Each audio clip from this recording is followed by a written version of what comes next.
What's good, Tottenham Hotspur fans? I am that Hotspurs guy. Call me Kieran. Wipe your feet at the door.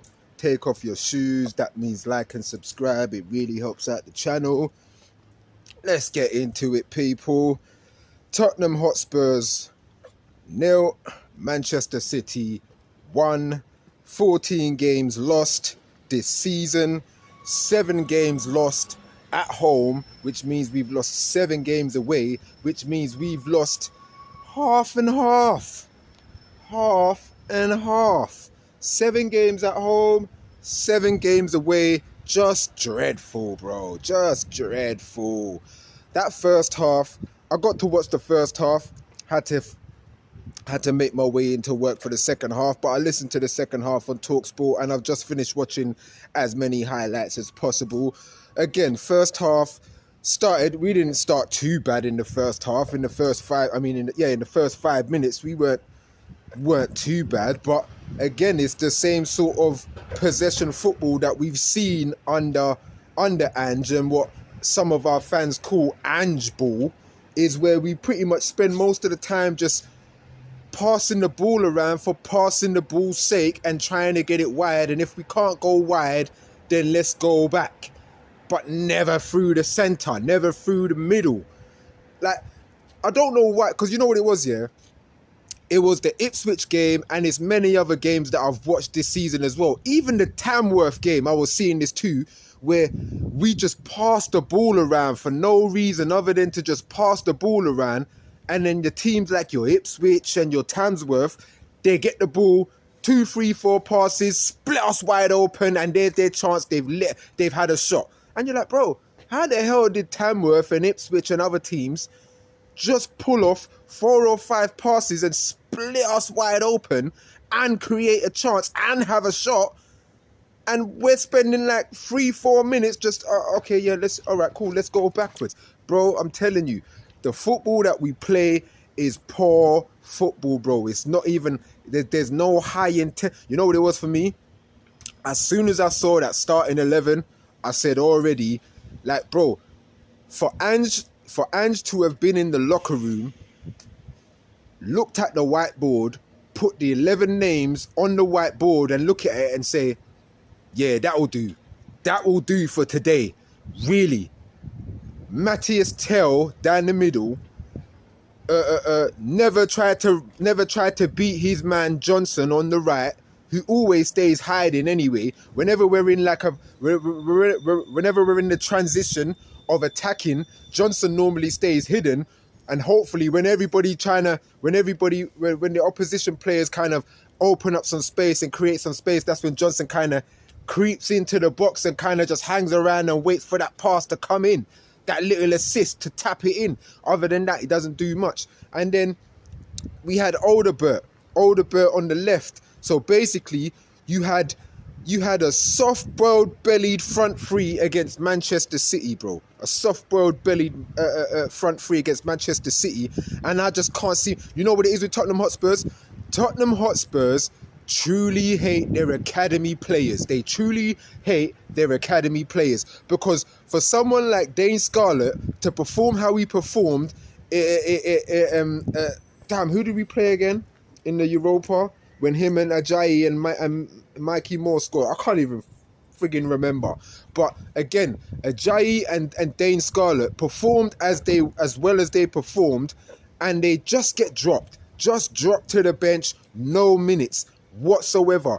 And Matthias Tell, who's younger than Dane Scarlett, plays every game, starts every game. Dane Scarlett doesn't get to start, doesn't even really come on the pitch. He stayed on the bench today, bro. Like, he brought on everybody else, including Timo flipping Werner, bro. Including Timo Werner. And he leaves Dane Scarlett on the bench, bro. This is your manager, Spurs fans. Spurs fans who want Ange, this is your manager. This is your manager. Bro, like, I'm showing you. And then it's like, he sends Lancashire out on loan. Dorrington out on loan. Brandon Austin has a man of the match performance game against Newcastle in the loss that we had against Newcastle. And then a few days later, we sign and bring in Kaczynski, and Kaczynski, since Vicario's come back, hasn't been seen. But who knows if he'll even play in the Europa League game next week? Because again, dropping Spence, and I think a lot of us knew that was going to be the case. I think a lot of us knew that once Udogie and Porro come back and they get their rest, that Spence, no matter how well he's been playing, no matter how many man of the match performances, no matter how many assists, no matter how many goals, he's gonna get dropped. And I don't like managers who keep doing this, where they make it seem like no matter what happens, no matter who comes off the bench and puts in a great performance and scores a hat-trick and assists 4 goals, you're gonna be dropped for the next game. Doesn't matter. And Antonio Conte was like that too. And I don't like it when managers do that. Again, if you perform well, give the players the chance to continue playing. So when you have someone like Dane Scarlett who performed as well as he did in that Europa League match, play the boy, bro. Let the boy play. If Matthias Tell hasn't scored or assisted after 3 starts, try with my man Dane Scarlett. Nope, don't want to do it. Let me keep playing my man. Let me keep playing my man. And then it's like the whole... And you know what pissed me off more as well? You know what pissed me off more? Was the goal that Haaland scored. Because Man City passed that ball around so easy, and then I'm watching Haaland just casually jog into the box, and I'm looking at Udogie like, bro, is Udogie going to pick him up? Why is Udogie just watching him run right by him and almost stand in front of him for almost 2 seconds before he taps the ball into the goal? I'm like, bro, did Udogie really just stand there and slowly jog behind Haaland, watch Haaland go past him and stand in the box and wait for the ball to come in and still tap it in without even applying any pressure? And I've seen Udogie do this way too many times this season as well. Bro, if you were that desperate to play Porro on the right and play Spence on the left. Don't be dropping Spence, bro. And I'm not having any of this, oh, well, some of the players need to rest. Bro, Spence has barely even flipping played this season, bro. He's barely even flipping played. He only started playing in January, people. January or late December. That's when Spence started playing, bro. So I'm not having any of this, oh, he needed to rest. No, he didn't. No, he didn't need to rest. And we don't have a game for 8 days, people. 8 days. So what rest does man need? We are playing Manchester City, bro. Sure, the league is finished, but that doesn't mean we should be throwing games away because the league is finished, bro. You know what I'm saying? And I'm not going to have the other excuse of, oh, well, it is Manchester City. That's not what you Spurs fans were saying earlier on this week, though. That's not what you lot were saying. You lot were saying Man City aren't looking too good. I think we could take them. We're the one that started their terrible form this season anyway. And now you lot want to flip it. Oh, well, it is Man City. Oh, bro, we've got all of our players back. The only ones we're missing is Romero and Van der Ven and Solanke and really Richarlison. Really, that's the only thing. Those are the only 3 that we're missing. We've basically got everyone back now.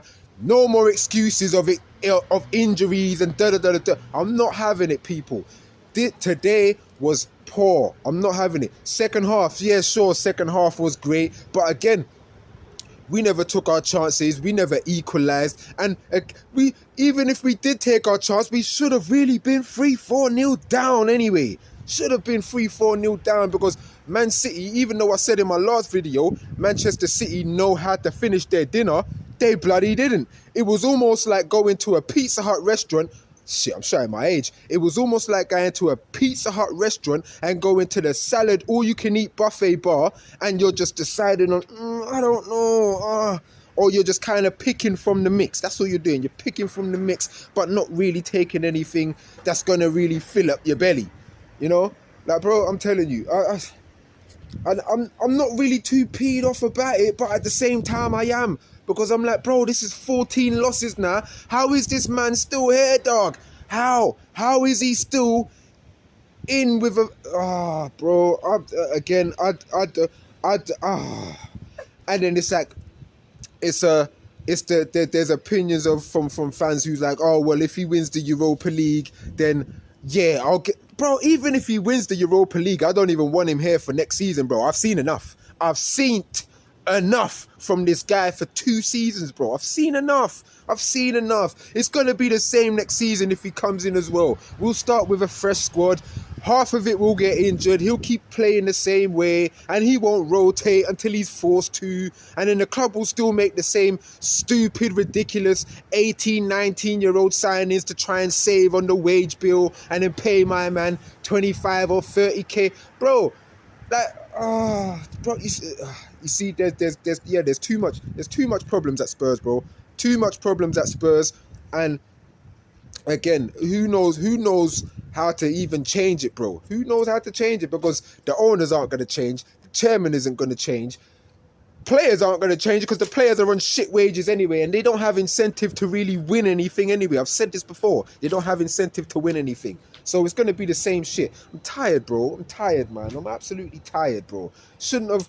I don't care, people, man. That's it, man. I don't care.